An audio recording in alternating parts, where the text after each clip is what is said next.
for the fofo. This for the fofo.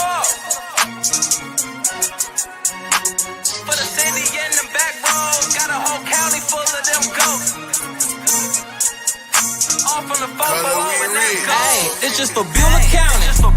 Yeah, right on your head like a bounty. Said I'm from Beulah, they know I'm from Beulah, so let me just go talk about my surroundings. Shout out them Eagles that's out in Geneva, them Lakers, oh yeah, that's Palmerton and Valley. We from the football chasing these goals. If you in the way, you get taken out proudly. And Jefferson soaring with Falcon. Said that you working, you ain't really working. You see that we working, our hands got a callus. Putting in reps till we moving some mountains. Edgewood got warriors, they won't allow it. Me, I bleed green and gold, they know defeating no dragons who run the whole city, you wildin'. And they really doubt it. And next we gon' go to Grand Valley. Work like a horse and don't show no remorse. So opponents keep coming, we stack them and pile them. Yeah, and kinda got flooded with Spartans. As soon as they pull up on game day, we park them. Cause we number one in that spot, ain't a bargain. Man, shout out St. John, they be ballin' like Harden. This for the football. This for the football. This for the football. All right, everybody, welcome to the mid-season special right here on ysnlive.com. This is the 440 Sports Show, and I have got some company tonight. I've got the voices of Ashtabula County joining me tonight. It is going to be a blast to be able to talk about some basketball. It's been a very full winter this year. We're right here about at the halfway point throughout the season, and some seasons are going the way I think the teams wanted them to go, and some teams are looking for that mid-season reset. We're going to get into that and a whole lot more as we get this show going. But let me introduce my esteemed panel tonight that I am so excited to get to join me on the show tonight. These right here, ladies and gentlemen, are the voices of Ashtabula County, -1. He'll be in here at some point, I think, but we'll get going, moving our way around the horn. Starting off, we've got the man, the myth, the legend, one of the newest members of the team this year, James Westover. How's it going?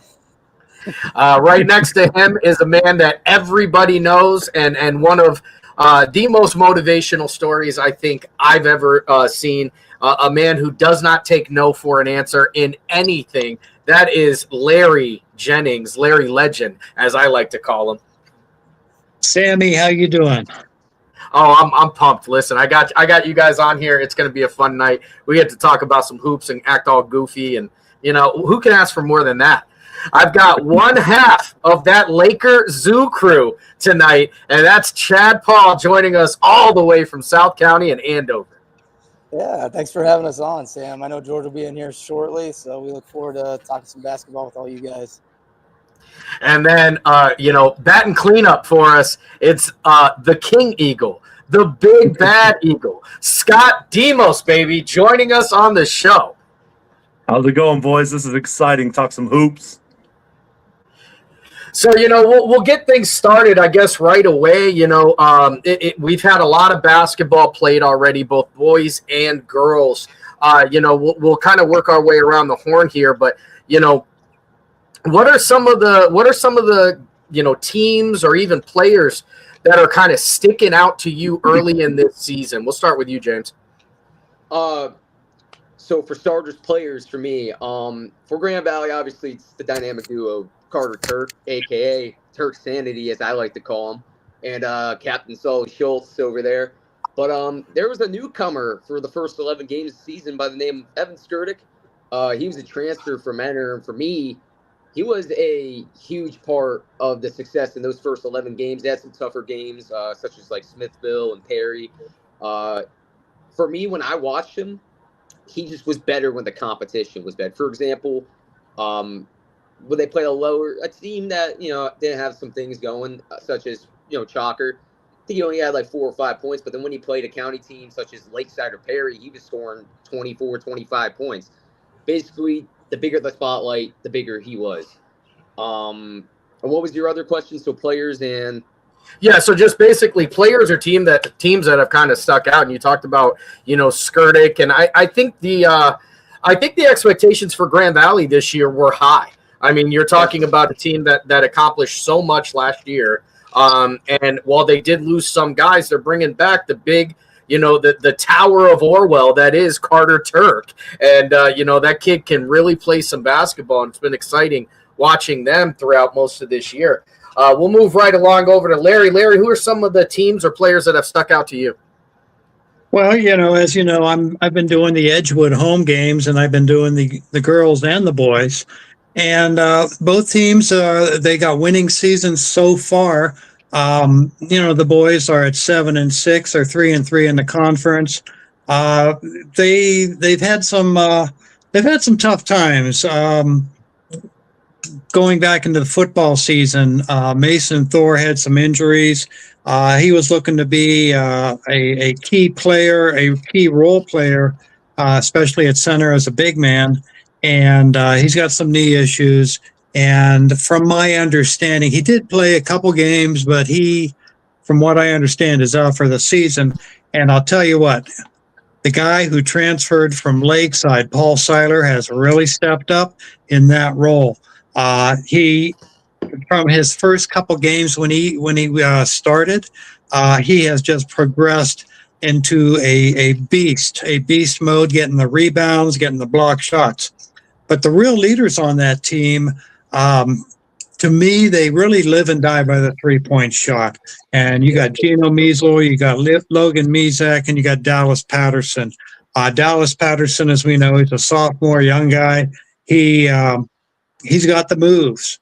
He's got springs in his legs. He's somewhat inexperienced, but he does a really good job. So they got their games when they're hitting those threes, and they're doing well, and they need those threes. Overall, you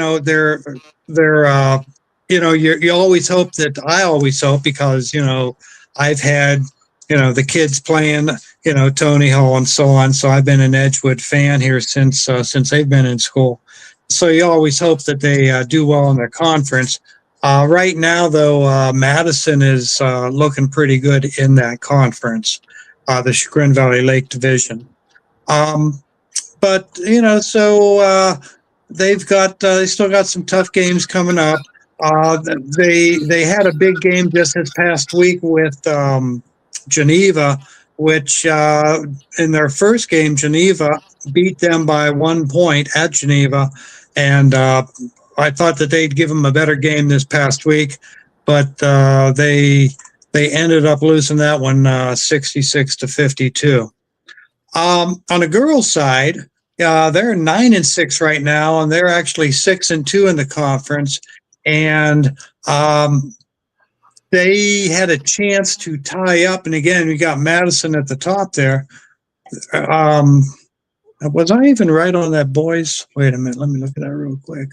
Yeah, the boys in the CVC Lake now, but the race is between Geneva and Lakeside.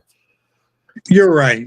Not Madison. Madison's 2 and 3. I'm sorry. I'm thinking of the girls. But yeah, between Geneva and Lakeside. But Edgewood the boys did beat Lakeside their last time out. But so, there's still an outside chance there, but right things would have to happen. For the girls, though, they're 9-6, 6-2 in a conference.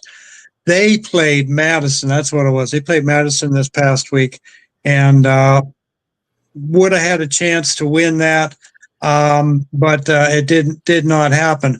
But over there, you've got Annie Johnston, who is just she's a ball handler deluxe. She's making the no-look passes. She's making the steals. You've got of course, you got Faith Venzel out there, and Carly Cray. Yeah, well, of course. I'm not going to forget about Carly Cray.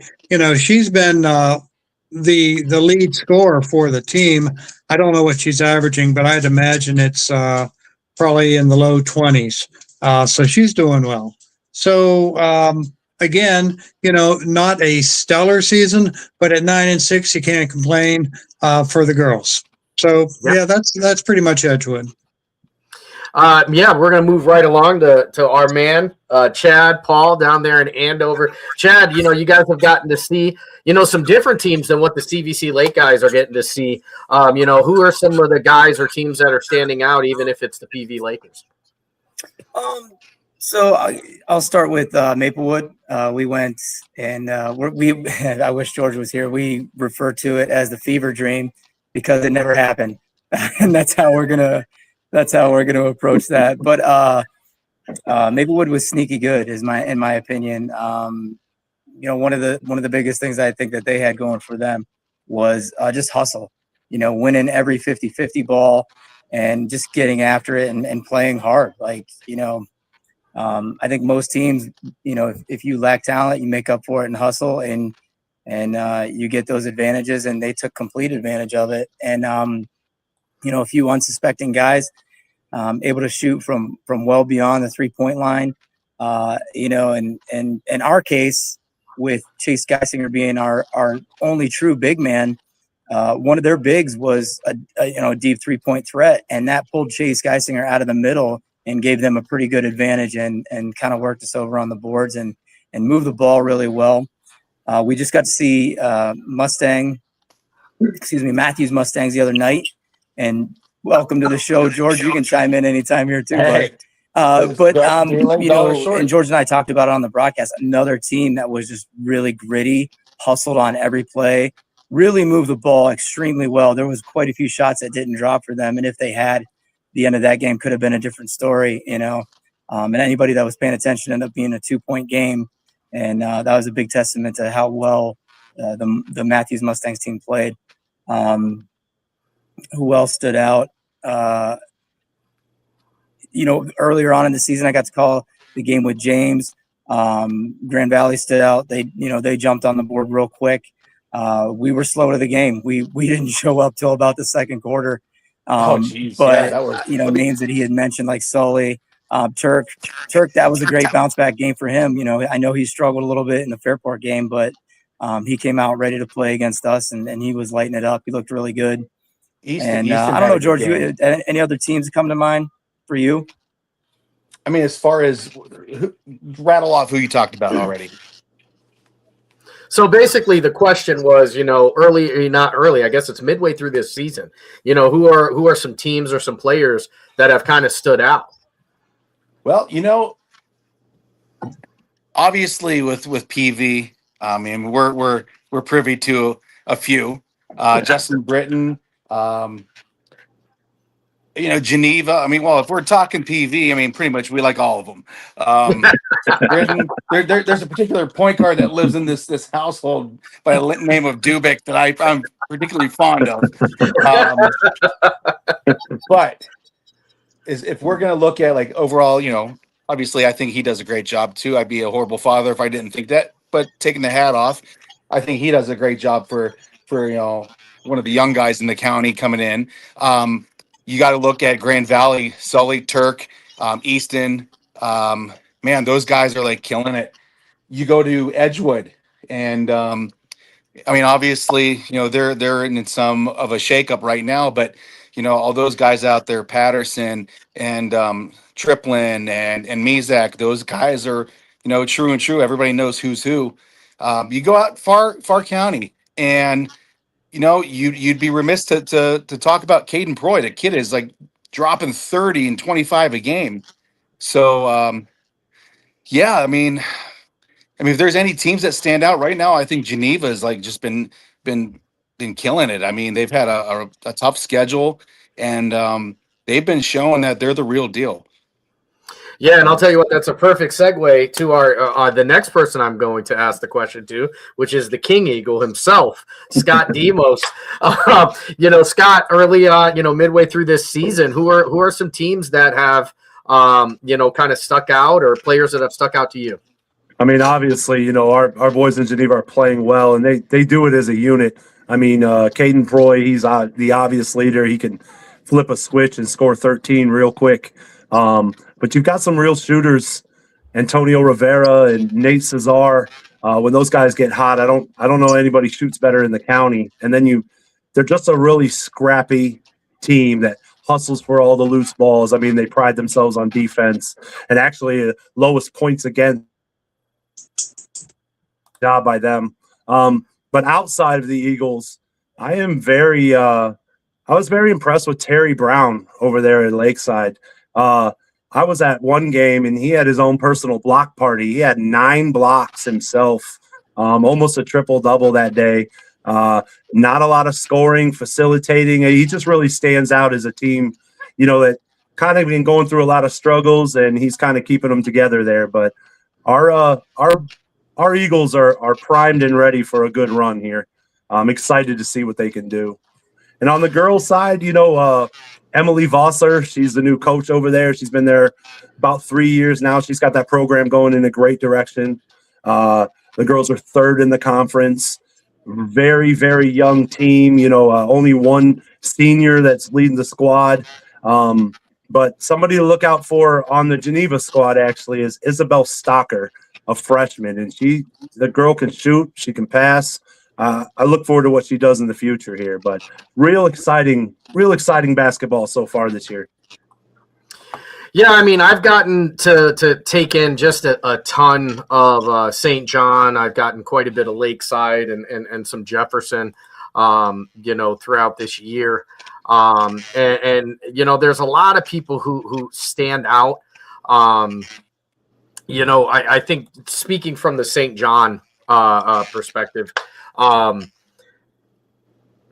think Jack Collins, that transfer that they got, he's a big guy. We call him Captain Jack out there. He's made a huge difference in the middle for them. But St. John is still, it's very much a team you can tell that's still trying to kind of get their chemistry to work. These are none of these guys have really started games together until this year, and it kind of shows. I mean, they've got some sharp shooters out there. I think Gus Petros, when he's on, is one of the most dangerous shooters in the area. Chase Newsome, I think, gets to the hoop extremely well, and he can distribute. And when they've got things working, we've seen where St. John has been able to play very, very well. But when, it only takes one grain of sand, it seems like, in the gears to kind of get them off, and then it takes them a little bit of time to kind of catch back up. And that's why the record is where it's at. There's some games out there where, I'm not saying anything that's a state secret here. I'm not saying anything offensive. There's stuff points that they've left on the board. One thing that sticks out to me, I think county-wide, I can say this comfortably. I think free throw shooting this year has been awful. We are seeing long periods of teams, and I'm not talking about St. John or Grand Valley, I'm talking about everybody. You're looking at those sheets that we get at the end of the game, and there's a lot more empty circles than filled in circles, and that's something where the free ones are never free, but man, you got to get those points. You look at all the close games that we've had this year where, free throws have genuinely made a difference. Over on the girls' side, the girls this year have been very, very talented. I do have to say, I mean, not a county team, but Maplewood, one of the best girls basketball teams I've seen in the last couple of years. Very, very talented. And everybody who's run into Maplewood, man, it's a buzzsaw. Those girls can flat out play. But we've got girls who are standing out. Larry talked about Edgewood a little bit earlier, and Carly Cray is certified on the court for them this year. She's been awesome all year. Chloe Turk over in Grand Valley. She's been a standout. So there's lots of players who are trying to kind of find their way. I look at a St. John, their girls team, which is made up of 3 freshman starters. So, learning to cut your teeth against, 4-year letter winners is not the easiest thing to do. I think they're doing a great job with it, but overall it's been exciting. I mean, my one gripe, like I said, the free throws have been, maybe I'm looking at it wrong, and I'll take your guys' perspective on this as well. But the free throws seem to have they've changed games. They've genuinely changed games.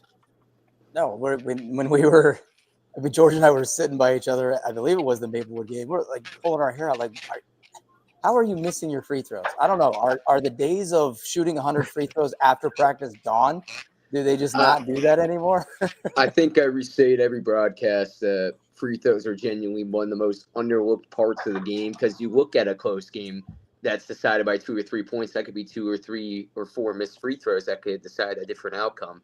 And I do have the privilege of watching one of the better free throw shooters in the area, in Carter Turk. So just Is that a flex? you know, Well, I'll tell you what. Flex. I mean, I'll tell you, the thing with Carter Turk that I think, one of you always hear the term coach's kid, right? Like he's a coach's kid and they play like that. And one of the things, some people look at it as a negative. I've always looked at it as a lot of times you're getting what you're seeing in Carter Turk, which is a technically sound basketball player. Now that doesn't mean you're going to score 50 a night. That doesn't mean you know what I mean? But when the big ones count, like put it this way, if there's a tech called, Turk's going to the line. You know what I mean? You want the guys who are going to be able to knock it down. And again, I will take a good free throw shooting team over a 3-point shooting team all day long because, as Larry was talking a little bit about Edgewood, when you have a team that kind of lives and dies by that 3, sometimes you're shooting at a hula hoop, sometimes you're shooting at a golf hole. And, the nights where it's not going in, everything else matters. Sammy, me and you did that Jefferson Edgewood game. And as you stated, we watched Edgewood. I think they made 1 3 in the first quarter, and they didn't make another 3 till the end of the game when Jefferson was already up by 15. And all they were doing was shooting threes, and they were leaving them open. They just were not knocking them down. I think that's one of the issues with being a 3-point shooting team is when you're not hot, you're not hot. So only way to say it. Yeah, and you bring up Jefferson. I think that's a great segue. We're gonna go through some schedules with these teams.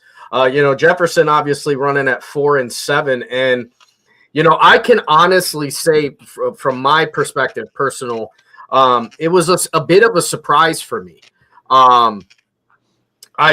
Jefferson comes back and yes, they lose one of the most prolific, if not the most prolific, 3-point score or prolific scorers in general this area has ever seen in Anthony Cavetta.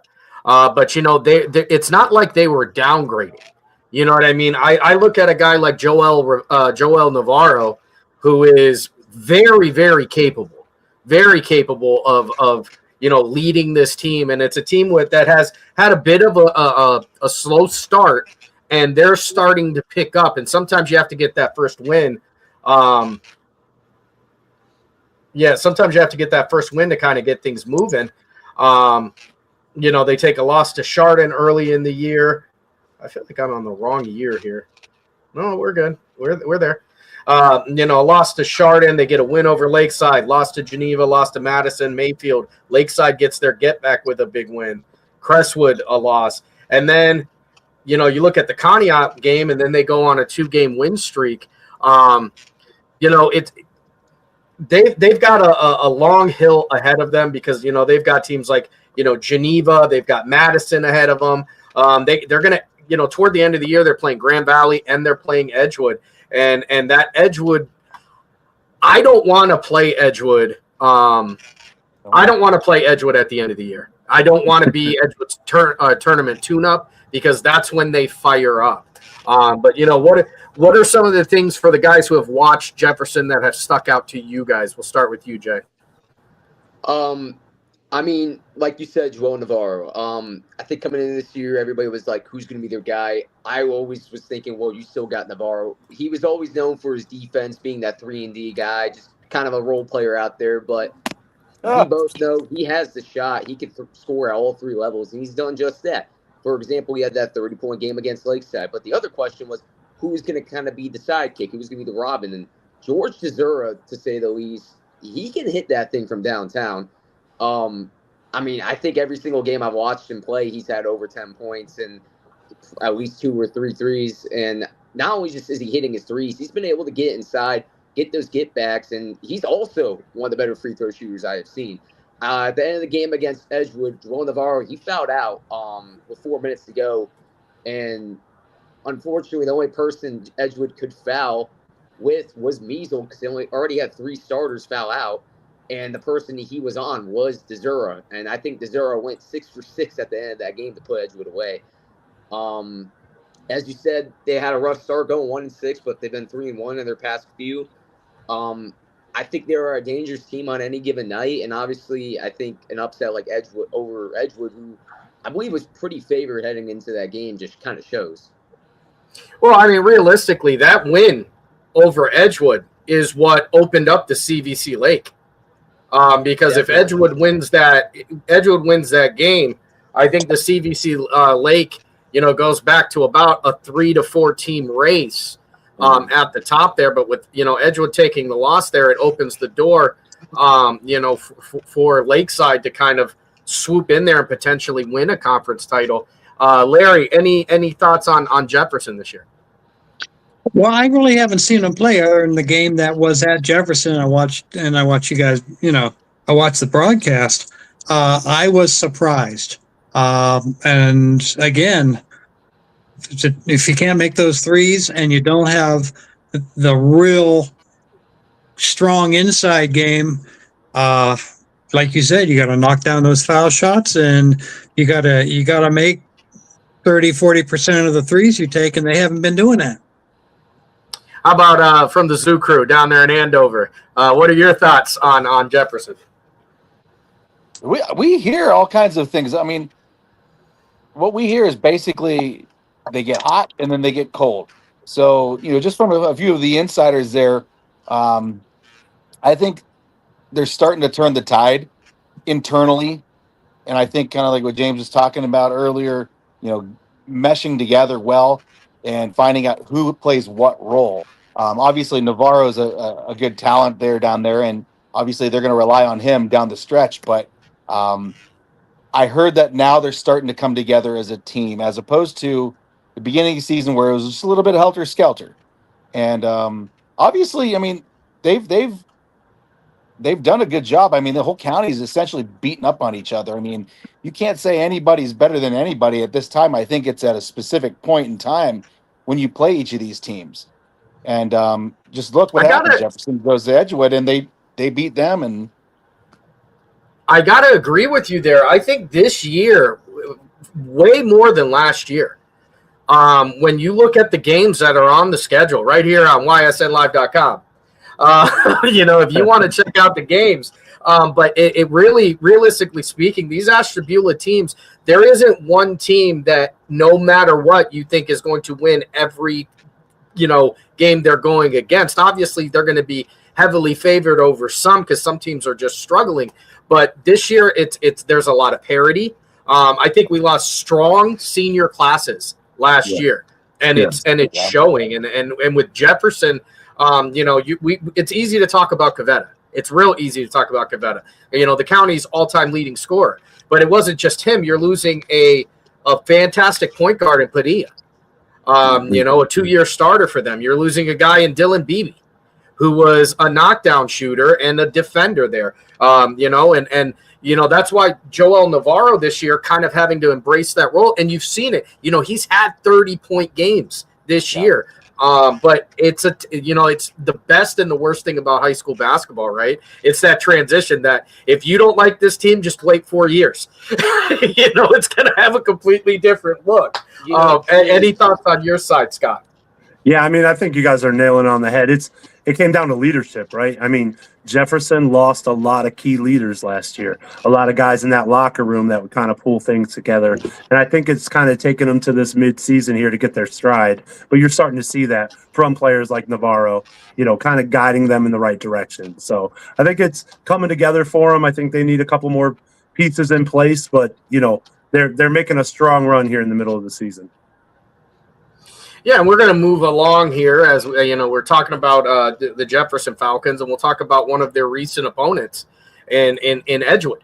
This is Larry's area of expertise, as he talked about at the beginning of the show.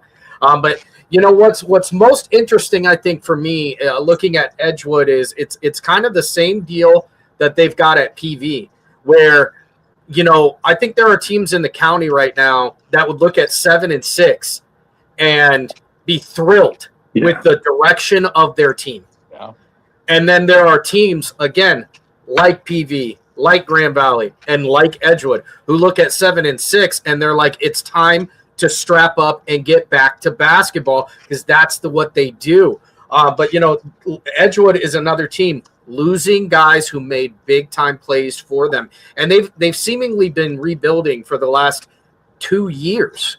You know what I mean? You look at, the Ernst era over at Edgewood and how absolutely dominant they were, and they're still trying to find those guys who are going to step into those roles. I think it's a huge loss to lose the hammer that is Mason Thor. You know what I mean? He was, I know you're not supposed to have favorites, but he is one of my favorite bigs in the county. He's not silent.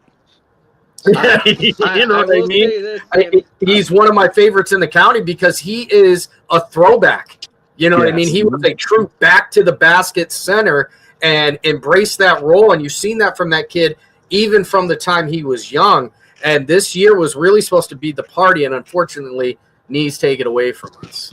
I will tell you this, keep your hopes up a little bit, but I've had conversations with him, and he said he hopes to play on senior night. So we might be able to see him one last time. Shefty with the exclusive.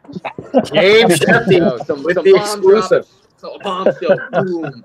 But yes, he told me he would like to come back and play senior night, even if it's just for a quarter, but he would like to go out there and get a couple more buckets. So, but you talk about Edgewood and how they start the year this year in a nail-biting win over PV. And I'm telling you, when it comes to county basketball, I don't know that there's any other way to beat PV. You either lose by one or win by one, but it's never going to be a blowout. They go out there, they beat a very scrappy Maplewood team. They run into a very well-coached team in Berkshire. They lose to Geneva, and we'll get to Geneva and why I think Geneva could be, if not the most underrated team in the county, definitely the second most underrated in the county. I've got my personal belief on who I think that is. Wins over Madison, Conneaut, St. John, a loss to Grand Valley, who's one of the best in the county. A win against Lakeside at home, 67-57. And the way that win happens was absolutely incredible. I'm not going to steal his thunder. Larry, talk us through that game.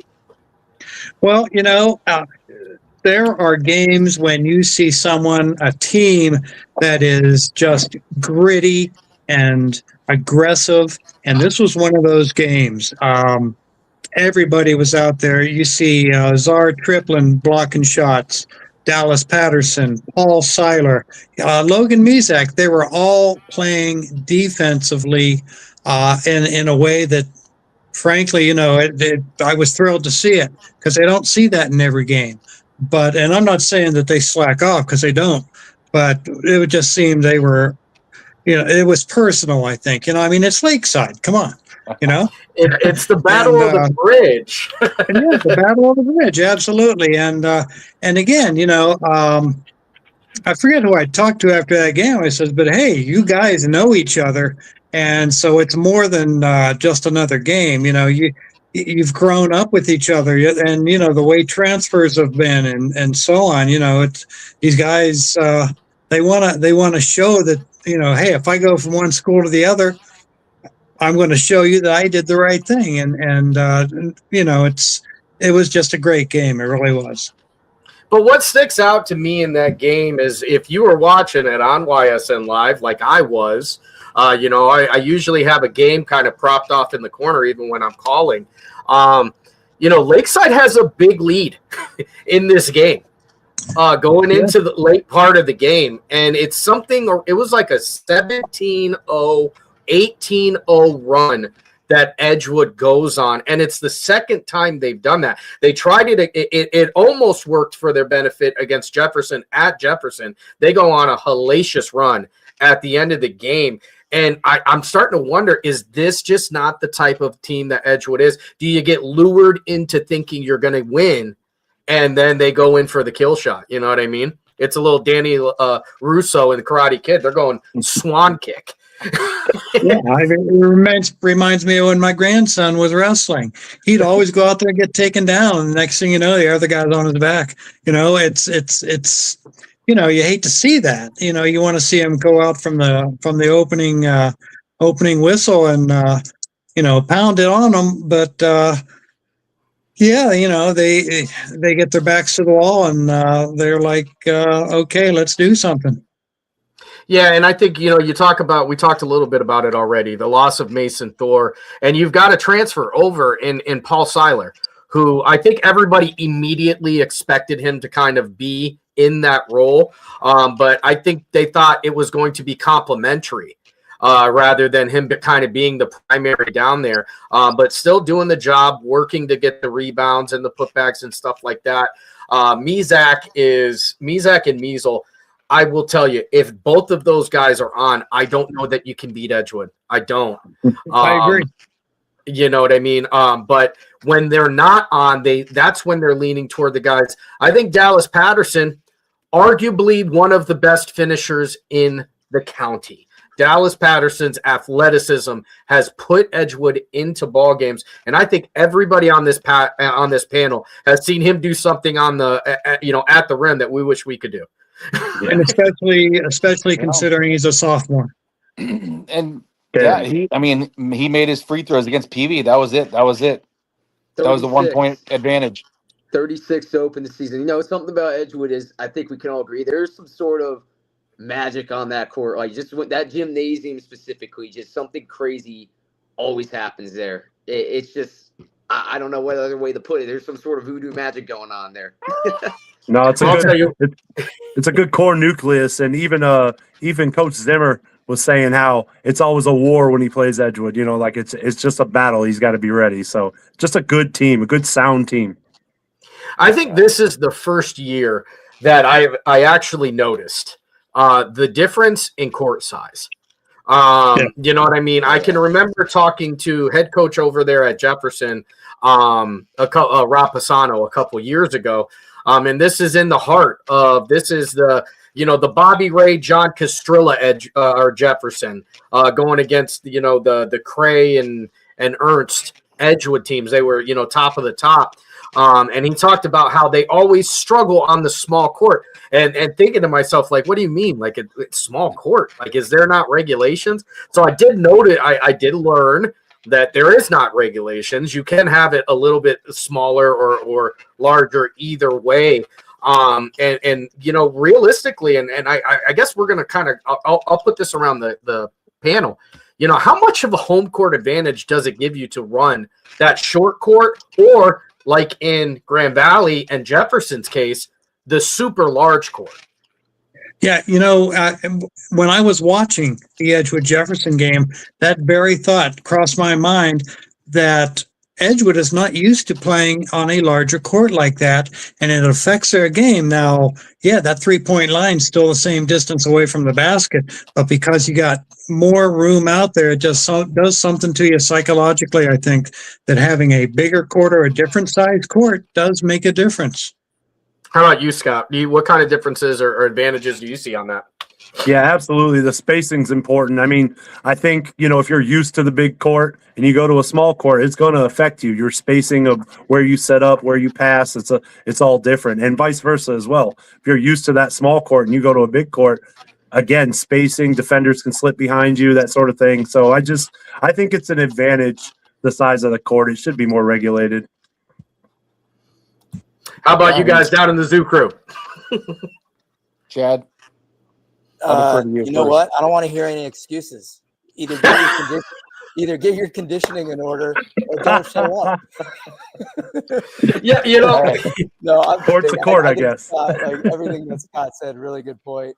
Yeah, it's going to throw you off, especially when you're used to playing day in and day out on the home court, whether it's practice or you're hosting a game, and then you go into a different atmosphere. Not only that, but the court's different.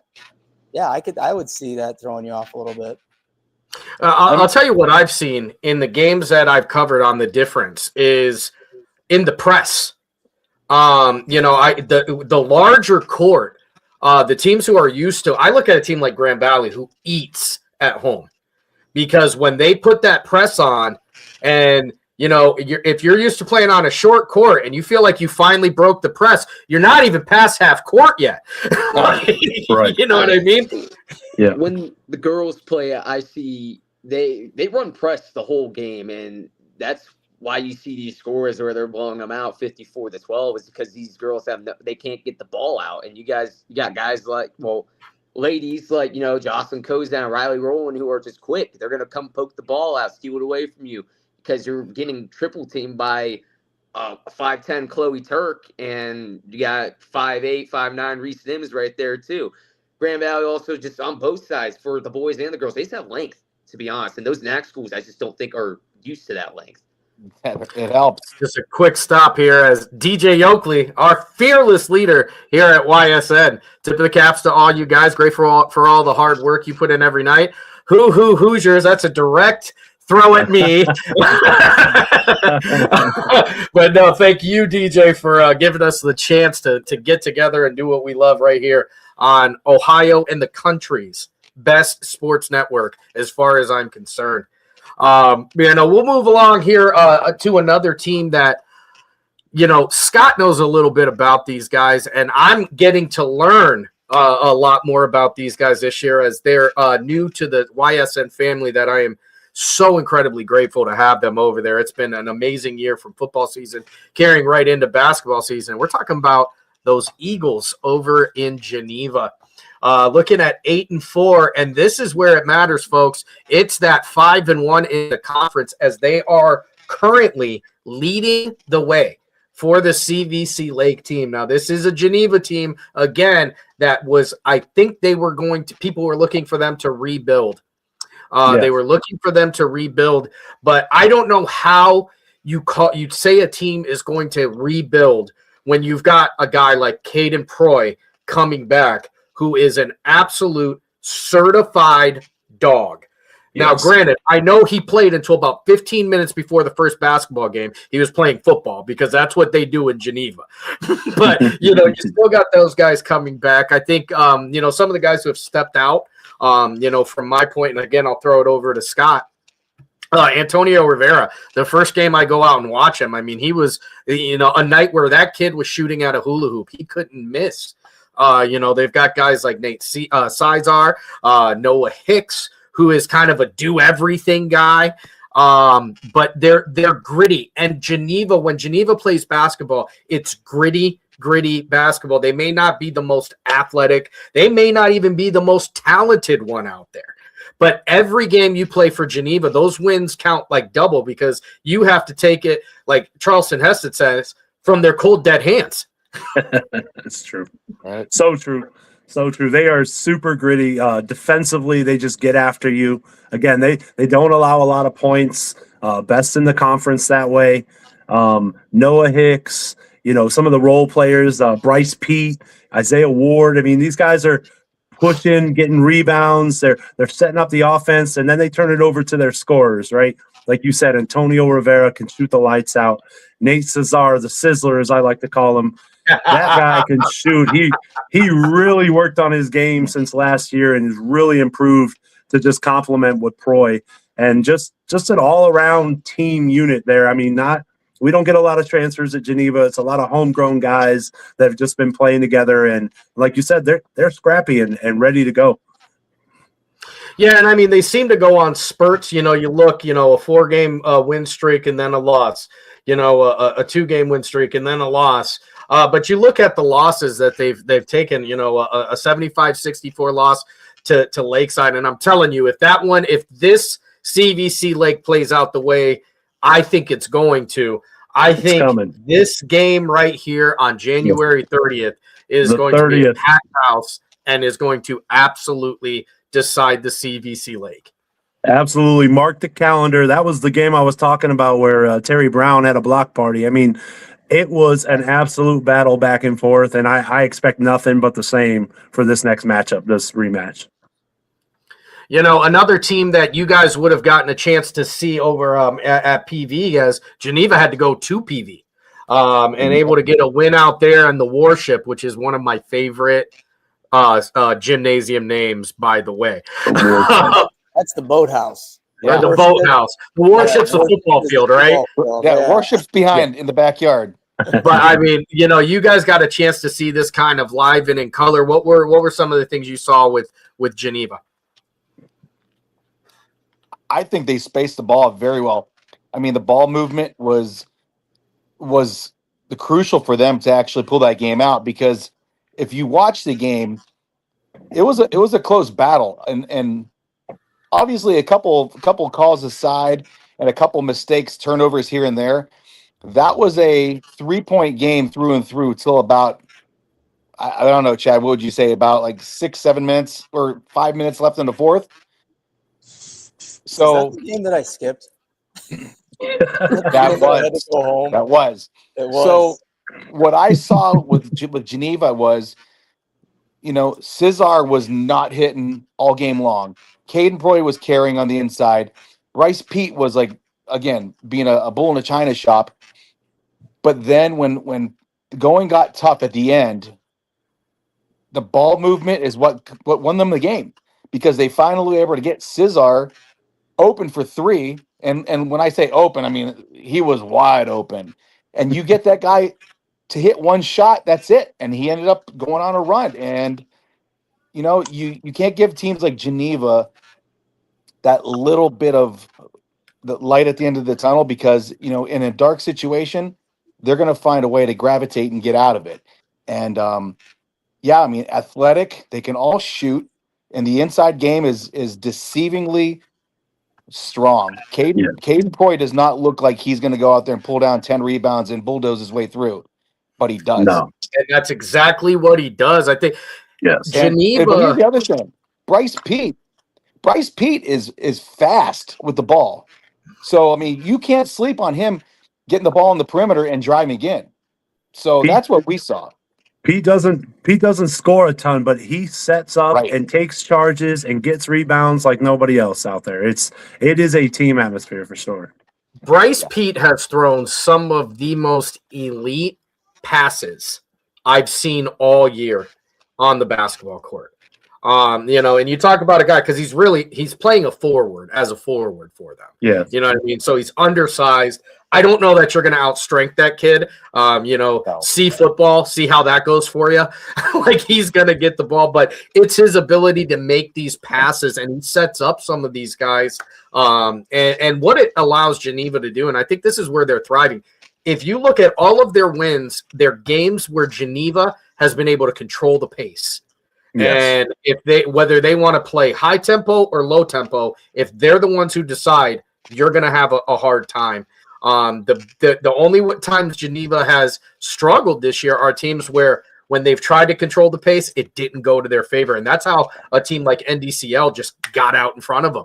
You know what I mean? They used their talent and made it happen there. But Geneva, like, I think they get overlooked every year in basketball because their football is so good. But, just like football, they're very, very good in basketball. And in some regard, it's almost the exact opposite of what they've got going in PV. I think people forget that PV football is so good because their basketball, for like a 10-year span, has just been dominant. And that works in your benefit all the time. Culture. Definitely. It's culture. Yes. And I think we're beginning to see certain football teams develop that, and basketball teams. I would say, for example, Grand Valley, Justin Turk has really put a great culture in that building, in my opinion. I mean, this is the second straight season in a row where Grand Valley is looking at a 15-plus win season and possibly going on a tournament run. Well, the best part of that is when you institute the culture, that's when you can have realistic expectations. I think we all have expectations of the teams we follow, right? We expect them to go out there. We expect them to win. We expect them to go after loose balls and do everything it takes. But those expectations only happen if your culture is instituted. And sometimes you're in a transition. And one team that is in a transition, and I give them credit because I think they are progressively getting better throughout the year, is the Conneaut Spartans. Conneaut they've had a rough go of it. Losing guys like Chance Loomis, who was an electric scorer, has definitely hurt the program. This, I believe, is the second year for their head coach, Joe Dunn, trying to get. Huh? It's their first year. It's his first year. First year for him to be the head coach on this team. And you're looking at a team that's 1-10 with their one win coming against Academy of Urban Science. But I know that we don't do ribbons, right? Like, I know at the end of the day that it comes down to who wins and who loses. But I think this is a team that you do kind of have to talk a little bit about. In some of their losses, how much they've improved. This is a Conneaut team that, played their best basketball against teams like Geneva, like Madison, and have really kind of kept things, and unfortunately didn't go well for them in the first half or the second half, excuse me. But, they've got some guys like Jaden Hook who can play basketball. You've got Jacob Thompson, who was a big-time football player for them. He's a rebounder. He's going to, get layups. And I'll tell you one thing Conneaut's done in every game I've watched is they make their free throws. Yeah. They make their free throws. Fundamentals. Yeah, I mean, I watched them when they played Jefferson, and they just played gritty. I know Coach Dunn, one of the things he wanted to implement first when he came in was a defensive identity. He said he wanted to have the best defense in the CVC Lake. And going in the fourth quarter, it was 31-28, Jefferson holding that slim advantage. But Jefferson they knocked their free throws down towards the end of the game, and Conneaut just couldn't find their shot. But I saw a much better Conneaut team than I have seen, in the past season and a half or so.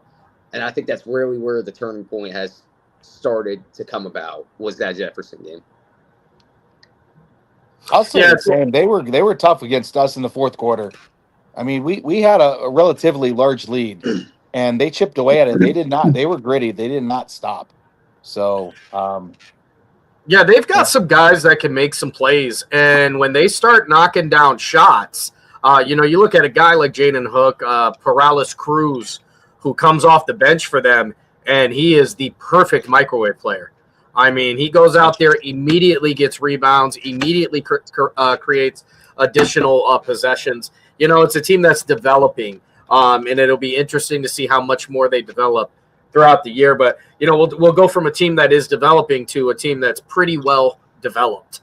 And that's the Grand Valley Mustangs, who have come out this year, and, I mean, they've lit it up.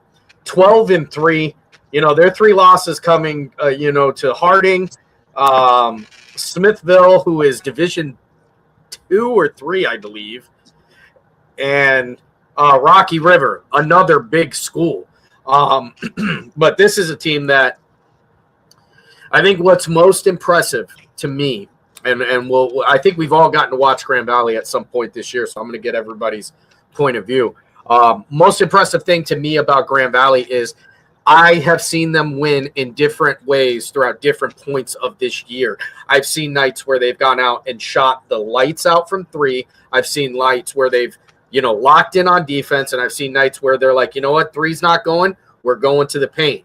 That's impressive because those sort of teams are very tough to beat. What about you, James? As you said, Sam, you hit the hammer on the nail there. I mean, you look at the schedule here. I mean, Coach Sherk, one of the things he wanted to implement this year was a tougher schedule. Last year they won 21-4, I believe, but they played a lot more easier opponents. And when they came to tournament time, they weren't so ready for those opponents per se. So that's what he wanted to implement by getting Smithville on the roster, by getting Perry here, and only losing to Smithville by 7, which. They aren't Division 2 or 3. I think they're a division up, but they were one of the best teams in that division. I think they won 20 games also last year. I mean, Perry was, when I saw them, they were very physical, no stop, no go. I mean, I talked to Sully Schultz after the game. He told me he had bruises all over his body from Perry. I mean, their 2 toughest losses, which was Rocky River and Fairport. That Fairport game doesn't depict what the actual game was. It was literally 2 juggernauts just throwing slugs at each other. Fairport was just able to hit some 3s down the stretch and pull away, and Grand Valley couldn't find their shot. I mean, you guys need to put Justin Turk in some crushed velvet. I'll tell you what, and you know what, a loss to Fairport, and and we are strictly going to talk from a basketball perspective. A loss to Fairport is really a good loss. Basketball speaking, they are very good and have been very good all year this year. One of only a couple teams I've seen put up triple digits on the scoreboard. It will be interesting to see what round 2 is going to look like in that game. January 27th, next Tuesday. Mark your calendars, because looking at that game, Fairport, they're sitting at 9-0. The Mustangs standing at 9-1. If Grand Valley can come away with that game, it's looking like we're going to have a split conference here. But the way Grand Valley's been playing, I mean, they're on a 6-game win streak right now. They're on an absolute heater. I mean, within that 6-game win streak, you got wins against Edgewood on their silent night, which is a huge tradition there. And Perry, obviously, you got a couple good NAC victories. Obviously, one thing that's really going to hurt down the stretch is you do not have Evan Skirdick anymore, and that kid was literally on a heater. I mean, he was having 20. Like I said, the better the team, the better he was. But Carter Turk and Sully Schultz have been stepping up here. I mean, both those are all Ohio guys, and I expect nothing but good for the rest of the season here, as we're going to have a couple county matchups in PV. Looking forward to that one at the Boathouse. That's right, get it straight. And then at Jefferson, usually, Jefferson, great basketball program. It's going to be a great game. As always, obviously, Jefferson ran away with that one last year, and then they finished off their season against St. John, which, speaking of St. John, I mean, when I watched St. John play Grand Valley game 1, I mean, St. John just played till the fourth. It was just no stop. But Grand Valley, the way they exploded in that third quarter just kind of shows, like, they have guys that can just explode from nowhere, whether you're talking about Turk hitting his threes, Schultz with his athleticism. It's going to be an interesting stretch to close the season. It's going to be when you got probably the 2 top teams in the NAC right next to them being Fairport and PV, obviously right after Matthews, which I've heard good things about them. Yeah, I mean, it is. Grand Valley is anymore. It's starting to become a standard. This is what's to be expected, right? How about any thoughts on your end, Larry, on Grand Valley? I don't know if you've seen them or not. We did call that game. We had that doubleheader with the girls and the boys on the 30th of December, and kind of what we were talking about. Grand Valley took out to a big lead, and then toward the end, 20. I think the Warriors scored 25 points in the fourth quarter, but still came up short, by 4 points. But it's the same thing. It's the same kind of thing, and. No, you got to hand it to Grand Valley. They played tough the whole game. How about the Zoo Crew? I think what James said earlier. I think basketball is ingrained at Grand Valley, and it has been for a long time. And you're starting to see an even bigger resurgence. This team is very, very fundamentally sound, very well rounded. Like you said, Sam, they're winning games in different ways. It's not working on the outside. Get the ball in the paint and make it work there. They're a tough team, led by, one of the, Turk's only a junior, right? Yeah. It's a very young team. He is an extremely talented junior basketball player. He's got a really good team around him. And I think that allows him to kind of play a little more carefree, and the more carefree he is, the better he is. Yeah. They play unselfishly. Yeah. And I think that is the key to anybody becoming a juggernaut. I mean, you look at Geneva, they're unselfish. One game it's Proy, the next game it's Cesar. It's the same thing with, Rivera. Rivera had a heck of a game to start the season. You look at Grand Valley, in the box score one day it's Turk, the next day it's Schultz. It was Skirdick. I mean, everybody gets their moment to shine, and that makes it tougher for teams to game plan, because you don't know who you're focusing in on. So there's a lot more mouths to feed this year compared to last year, when you could say you have more role players in that lineup. But Grand Valley has 2 bona fide, a dynamic duo, to say the least, in Schultz and Turk. But you have chemistry that allows that to happen, and allow people to be like, you know what, you can shine tonight. You can shine tomorrow. And nobody's getting upset, which is, you want that. I'm definitely starting to see more guys, younger guys too, such as Liam Hart and Alex Chudzik step up off the bench. And now you have Cooper Polizga in that starting lineup. So I'm definitely seeing more guys step up here down the stretch rather than the beginning of the season. How about you, Scott? Any thoughts on Grand Valley? Yeah, I mean, it comes down to what we've been talking about all night. It's culture and it's coaching. You know, the reason that they're beating with people, a different person every night, is because the coach is finding those mismatches and those matchups, and he's exploiting those, and it's putting them in a great position to win. You know, if their star isn't on, they go to the next one. You know, that's just smart coaching and a good culture that they all work together and play together as a unit, and it shows on the win and loss column. I mean, they are dominating their area, you know, just a great team. Yeah, and I think that what you guys are talking about with that, like, you know, building off what George was saying about, you know, guys will say, all right, you can do it tonight. You can do it tonight. You know, having the ability to say you can, but what comes in handy even more than that is when these are high school kids and every high school kid has had an off night. There's always someone there to pick up the slack, and you never see the blame game. And I think the biggest compliment I can give Grand Valley from the 4 or 5 games I've watched them this year is I can probably count on one hand how many bad passes I've seen that team throw. There's a lot, and that shows you a lot. These kids play together. They trust each other. The chemistry is there. You know, with teams trying to get to know each other, you're going to see a lot of passes out of bounds. You're going to see cuts. You know, somebody's trying to catch a cutter, and they can't get it there. But they are kind of locked in and tuned in, and that's leading to wins. And it's fun to watch. It really is. But, you know, we'll talk about, we talk about Grand Valley. Let's keep it in the NAC. As we will move over to a team that I'm pretty familiar with in the St. John Heralds. So this is a St. John Heralds team that, you know, again, rebuilding, losing some guys, hoping to find their starting 5 as well as build the core. You know, the hopes were high at the beginning of this season.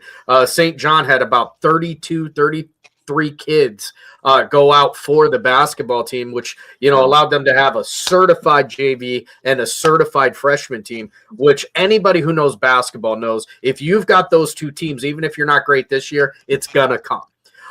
You know, things are developing. They've got some guys, unfortunately, you know, that transfer rule, which we will do an around the horn on that at the end of the show. That transfer rule coming back to kind of bite them in the butt as they're losing one of their top guys in Jack Collins. You know, this is a team that has played really well in spurts. They've got excellent guard play in Chase Newsome and Gus Petros. They've got some solid forward play out of guys like Donnie Crawford, who happens to be the only senior on the team. So this is a team that's basically going to be the same 5 coming back next year. And what sticks out for me with St. John is the youth overall. I mean, they've got some guys that are just sophomores that are getting big time minutes after playing 4 quarters of JV basketball. You know, Tyrese Strait sticks out to me. Connor Edison is another kid who sticks out to me. But, you know, the offense kind of lives and dies through the play of guys like Chase Newsome, who's a primetime player, and Gus Petros. You know, and another guy who I'm overlooking is the addition this year is Augie Pugliese. Augie Pugliese, who we all love the 3-point game. Everybody does. We love to call a good 3-pointer. The mid-range game that kid possesses is really what kind of sets him apart on the court. You know, we'll go reverse order here on this one. Scott, any thoughts on St. John? Unfortunately, I haven't get to catch them much. I've just been watching them in the stats, and from what I see, they're just trying to rebuild and get there. But I haven't physically been able to see them yet. How about you, George?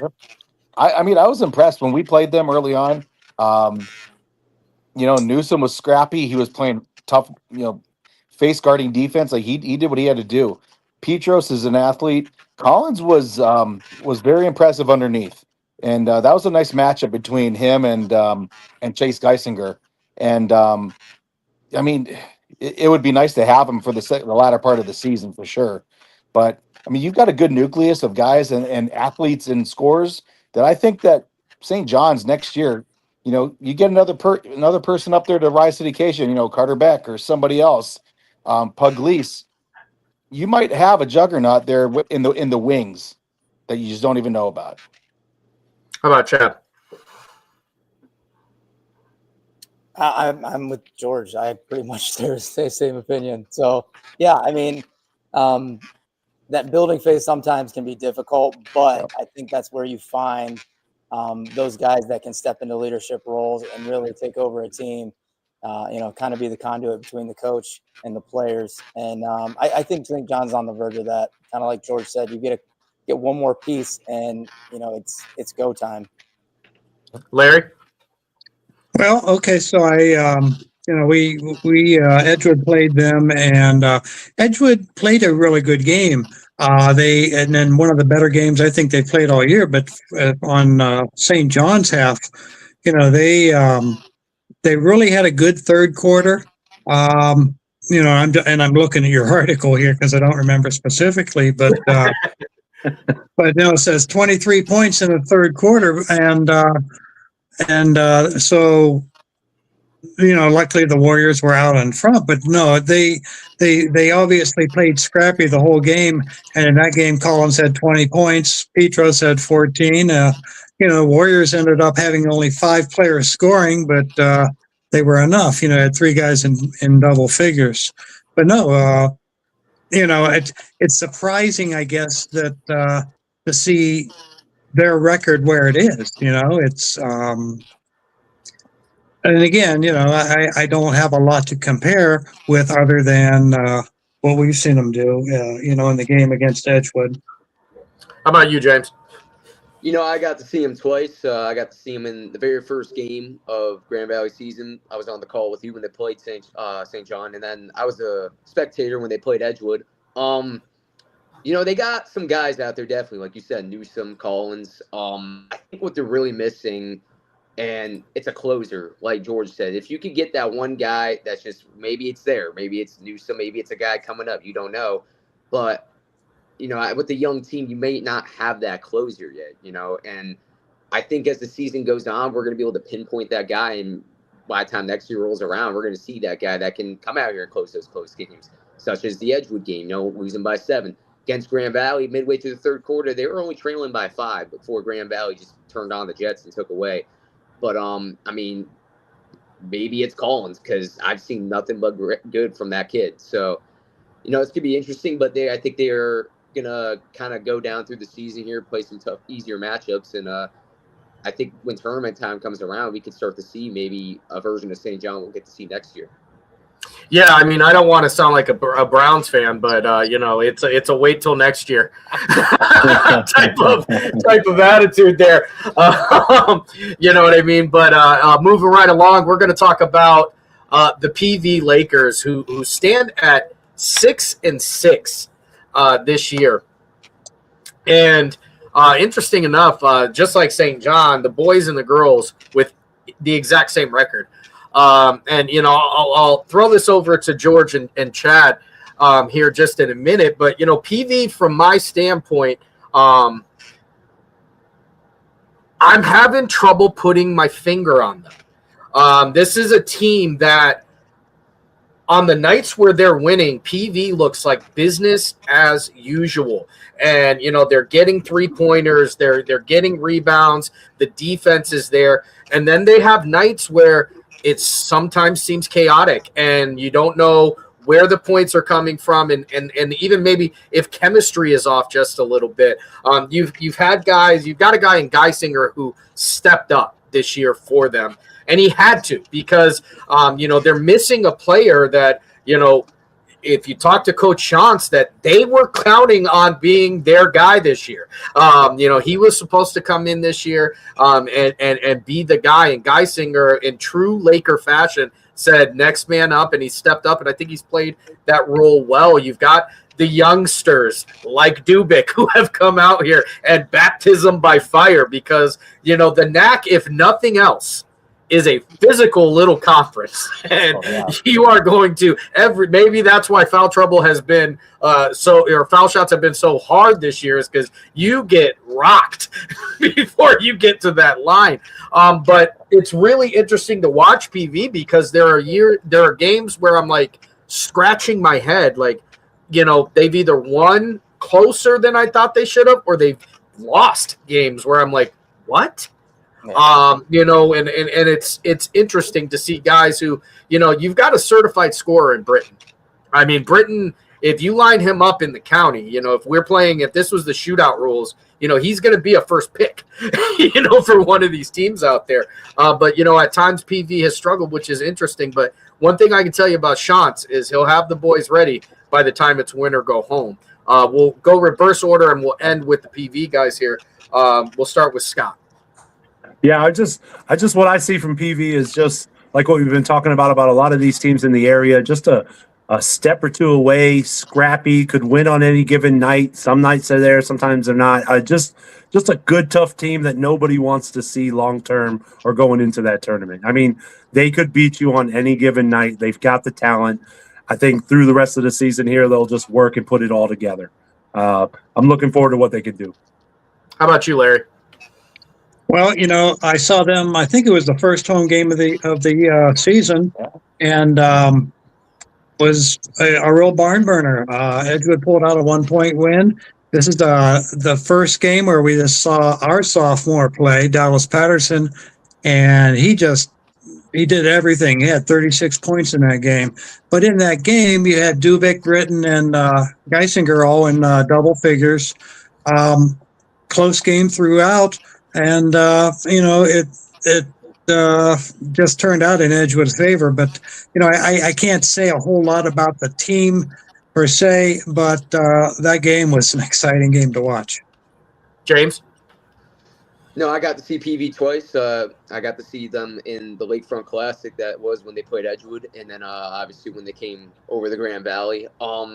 As you said, you know, they had some head-scratching losses, but also some great wins for, you know, as George says, erase the Maplewood game from your memory, because I thought that was the girls' score when I saw it. We didn't play them. No, I don't know what you're talking about. But you know, that's the thing with PV. They're going to give you a Lakefront Classic. I think one of the things when I talk about PV is they are a dangerous fourth quarter team, to say the least. I mean, against Edgewood was leading around 7 to 8 points. I think they pulled away to a double-digit lead at one point. Then PV came right back in the fourth, took a 5-point lead with 2 minutes to go.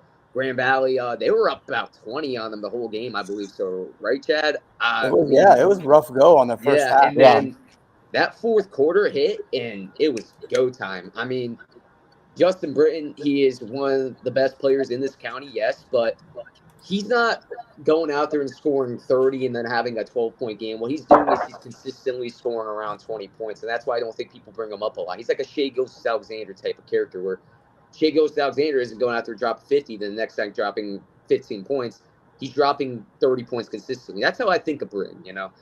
Obviously, I believe he's the all-time record leader for three-pointers in the season as a freshman, right? And, I mean, he's had a great sophomore season so far, but I'm definitely going to need to look at him to have bigger games and hear his name more down the stretch if PV wants to keep contending within this NAC conference.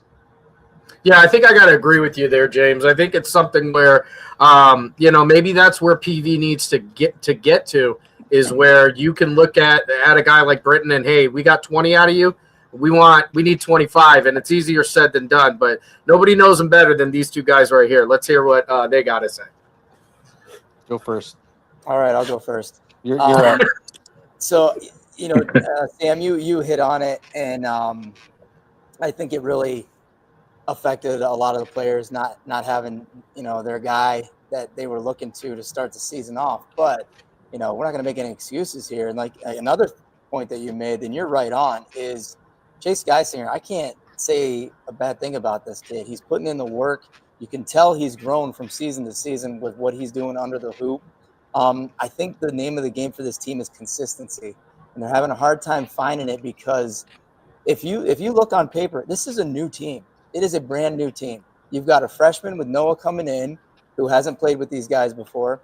You've got at least three seniors with Chase, and well, we've lost one, unfortunately, but you got Chase and you've got Trent Harvey as our senior leaders, and Trent has been asked to do a lot more. And you know, Trent is one of those guys that goes. He's going to do whatever coach tells him to do. He's going to do it, and he's working his butt off.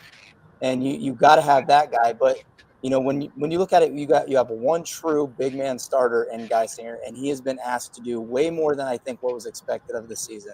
Now, that having been said, you got a lot of good support players, but they're young and they haven't played a lot together. I mean, they have coming up, but in the varsity spotlight, with different names and different faces, you don't have that consistency yet. And so you see that from night to night. And then when it happens, I think there's another level of maturity that hasn't set in yet. They don't know how to deal with that adversity just yet. But once they do, and they're able to move on from it, forget it. There's a lot of talent. I think there are role players, but I also think that we haven't seen the pinnacle of what some of these guys can do just yet. And I don't know if it's for fear of, I don't want to step on anybody's toes, but I hear it from Sean's all the time. Just go play. Just go play. Don't think so much. Just play. But all in all, really good things coming up. And, it's unfortunate a few of the setbacks that we've had, but I've been happy with the good games that these guys have had. And I look for them to turn that into consistency and see it be sustainable. Oh, yeah. And I hope I mean, everything that Chad said is spot on. I mean, it's a team that it's been shaken up a couple times. And when you're going in a week before thinking you've got your dudes, and then it's like, nope, we're going to pull the rug out. And now you got to figure out, all right, how are we going to replace that? And you're changing identities up. And then again, end of the season, midway point, you lose another cog in the wheel. This team hasn't been able to develop a chemistry. That's the one thing that I've noticed. They'll go and they'll have glimpses of it, and then they'll have glimpses of a horror movie, and you're thinking, what on earth are we watching? So I think it's a matter of, like Chad was saying, getting to know each other, their playing styles, and we still don't know the concluding team, like the storybook team that we're going to see at the end of the season. I still is yet to be written. I think we're going to find that out here over the next 5 or 6 games. But they've got a lot of talent. They certainly do. Britton's a talented scorer. You've got, again, Dubik's a talented kid, and he's only going to continue improving, getting better. Geisinger is still, it's crazy to say, but he's still learning and improving that role. So they can either choose to go on a run, and then they might do it, or they can choose to allow the things that have been affecting them to kind of take them down. And I think that there's a good group of kids that are gonna offer the ladder and try to go on a run here at the end of the season. And we're excited. I mean, we had a hell of a call the other night. A day after, it was like like I said, a bloodbath in that movie, in a dream that never happened. So, but it's fun. It's fun to watch them. And you know what? I mean, the future here is bright. It's just how we're going to get there. So, yeah, and we'll talk about another team that is developing, and I think we can all, as a panel, agree that nobody is up against more controversy this year than the Lakeside Dragons. I mean, you're talking about a team that does not have a home court. At times is scurrying to try to find an area to practice in. Amongst all the other things with, transfers and this and that every school is kind of dealing with. This is a school that essentially has no home. And I do want to tip my cap to the administrators and the decision makers in that district. I think they're doing a phenomenal job with the cards that they've been dealt, making sure that these kids got back into school, and they're trying to gain as much normalcy as they possibly can. But Lakeside this year, when you talk about basketball, the all I can think of is a diesel engine, because this was as cold a start as you could possibly get. I mean, they go out there and they go 0-4 to start off this year. They get into a tight one in overtime game in their first home game, which was at St. John against Willoughby South. But then they kind of get their feet under them, and they're getting some wins to the tune of really going 7-7. This is a 500 basketball team. Talent is premium on that team right now. I mean, they've got some guys that can just flat out play basketball. Jerez Osborne, who's, over 6 foot tall, gets to the hoop, can score from the mid-range, can knock down the three-pointer. I think people were watching for him this year. I think he was the guy everybody kind of had eyes on. Guys who I don't think people were watching this year, Draquan Bradley. Bradley seemingly came out of nowhere. Yes. And has become a certified scoring threat for this team. Tristan Ovak just the other night, 23, 24 points against Jefferson, knocking down 4 3-pointers.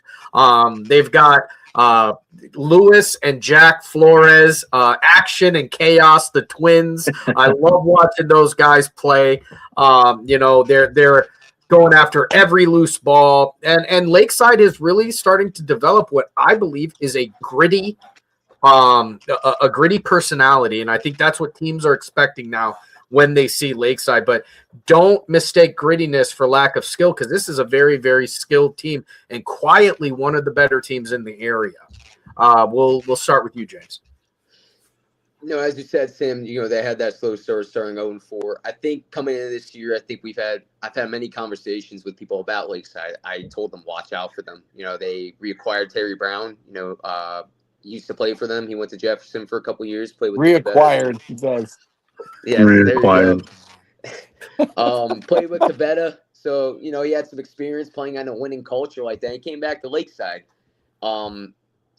Because it was last year, they kind of had a struggling season, but towards the end, you started to hear whispers about Jerez Osborne and all those guys over there. And, he wanted to come back home and he wanted to play for them. So I think what they were really missing those first couple games was they had the talent. They just didn't have the culture in place yet. I think getting a win over a team like Wycliffe, which they got, turned into the upset of the year so far, in my opinion, was over Geneva. Nobody going into that game was expecting Lakeside to come up with that victory, as Geneva was starting to get their feet going, and it just felt like Lakeside took the carpet right out from underneath them and really has caused chaos within the CVC Lake. They don't have Terry Brown now, but I've noticed that Jerez Osborne has been stepping up big time. I mean, he scored 30 in their first game without him. I'm expecting obviously Draquan Bradley, the emergence of him. I'm expecting Lakeside to be dangerous as they can get down the stretch here, and to say the least, it's going to be a fun ride if whoever is covering them. Larry. Well, okay, as you probably gathered, I'm probably the least informed on this panel. And all I can do is, I can tell you about the games that I've seen, and the Edgewood games at home. And I was a little surprised. That Edgewood was able to pull this win out. They won 67-57, and it was a gritty game. It was a tough, gritty game where for Edgewood, it was Measle, Triplin, and Patterson again, especially toward the end of the game that they came out. But, Terry Brown, you just see the talent there, okay? You really do. Jerez Osborne, he was an Edgewood guy for a while. I know him more from the football field, but, they're scrappy. And again, it's Edgewood, it's Lakeside. You're going to get that kind of game. Chad and George. I like Lakeside. I think that they're a team that's still they've yet to hit their ceiling. They play long. They've got another team with good ball movement, and they get hit from the outside. And talking about that inside play, they're going to be a force. I do not want to play Lakeside here if I'm coming down towards tournament time. But yeah, we were impressed. I mean, they played pretty well from a size perspective, at least. Yeah, no, they surprised me. I thought they played extremely well. They looked good. No, I'm with George. I wouldn't want to play them around tournament time either. Scott. Yeah, they're a scary team. I mean, everyone knows Osborne and everybody knows, Terry Brown, but it's those other players you were talking about, the Flores kid, and Bradley is a bona fide star. I mean, that kid does it all, and I think he's only a junior if I'm not mistaken. Sophomore. Sophomore, even worse. I mean, just a bright future ahead of him. That kid has a smooth stroke, and he's got that team playing well together. I think just like we've all said, it's a scary team that nobody wants to play because there is a lot of talent on that team. Long and lean, and they rebound well, and they shoot well. It's very, very, very scary. So, and again, handed us our first loss in the conference, and what a game it was. I mean, it was back and forth, but I never felt like they weren't in control of the game all the way through, to be honest. It was close at times. At times they weren't winning, but it did feel like they were in control. And I think that just shows you what a deep, good team that they are. All right, those are our county teams that we reviewed. We're going to do a couple rapid fire back and forth here with the panel. We're going to ask a couple maybe controversial questions. Who knows? We might stir some pots. But we're going to start off right at the top with what team do you think can make the most surprising tournament run, if any? And I'll start with Jay.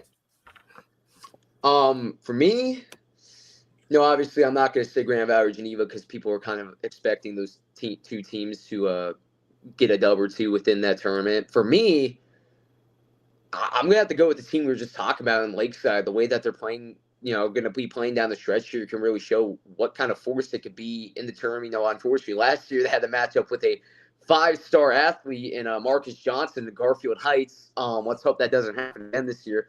But, I mean, if their record can be, obviously they already got 7 wins under their belt, I'm sure they'll be playing a team that they can go more, point for point with. And I wouldn't be surprised if they can get a win or two in this tournament. Larry. I think that just because of, and we're talking county team, just because of their experience that they've experienced on the football field, I got to go with Geneva.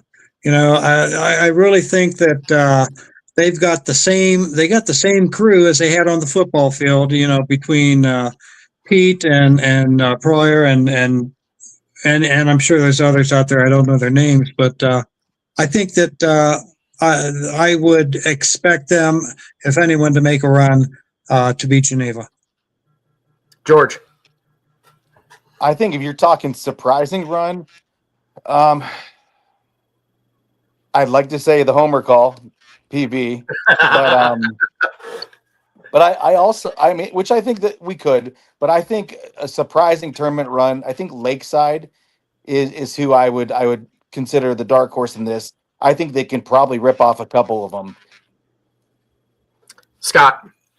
Yeah, I mean our Eagles are sitting nice. They're a very, very good team, but I'm with George on that. If we're talking surprise team, like team we didn't see coming, I would definitely say it was Lakeside with all their turmoil and all the challenges they have. But their Coach Zimmer's just got these guys playing tough in Geneva. I think they're going to make a deep run as well.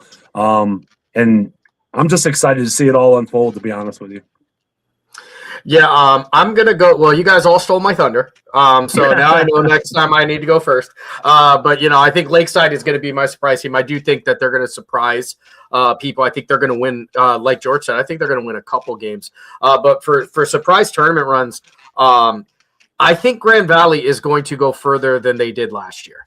I don't – there's something about this Grand Valley team. There's something about testing yourself during the season and out kicking your coverage, during the season before it's win or go home.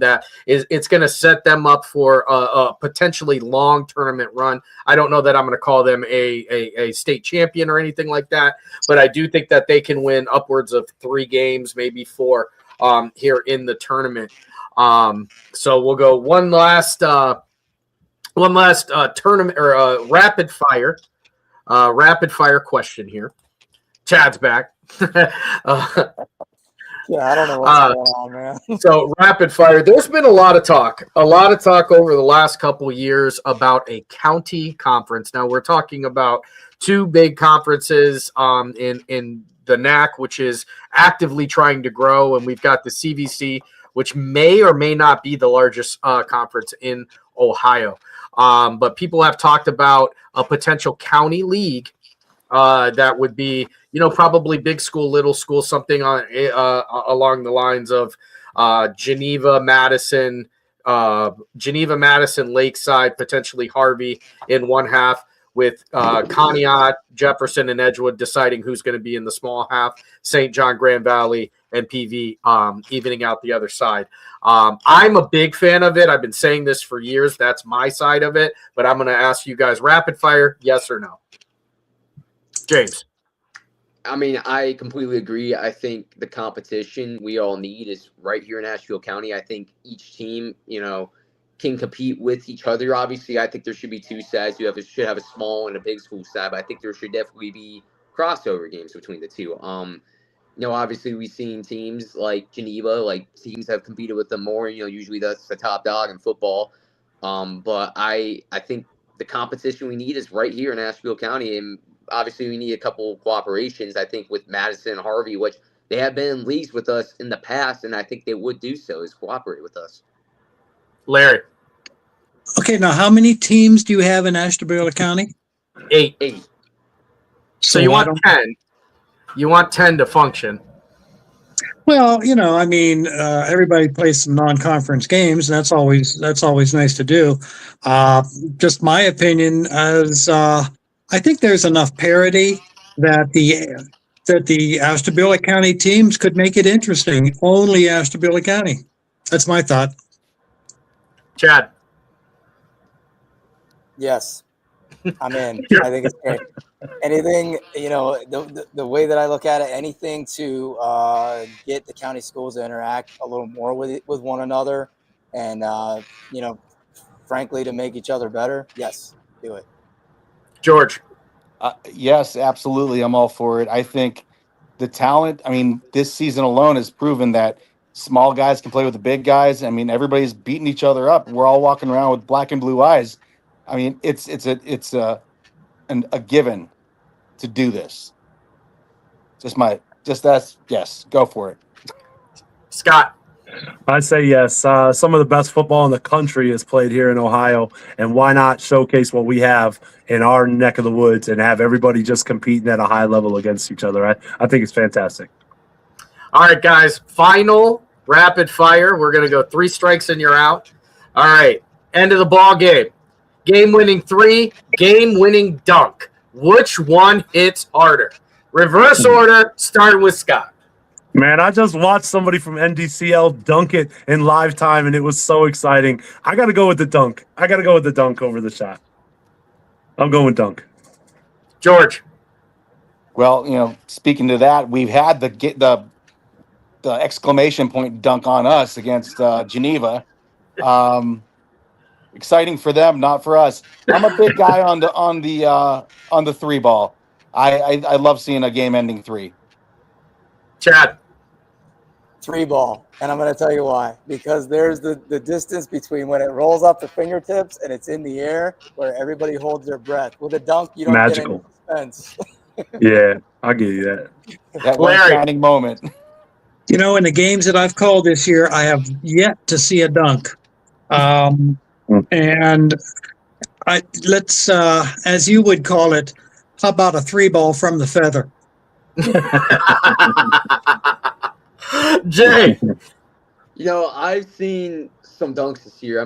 It's always Schultz can hammer one down, but for me, it's a 3 ball, man. That's where we get those iconic bangs, and that's just me. A 3 ball, I think the crowd pops insane.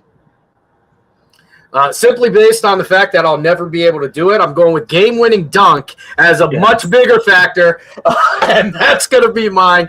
With it. Thank you guys all for joining tonight. It was a really fun night to just kind of walk our way through county hoops. Lots of big things coming, lots of big games coming. Hopefully we can get some cooperative weather in the next coming days. I know that most of the games have already been canceled.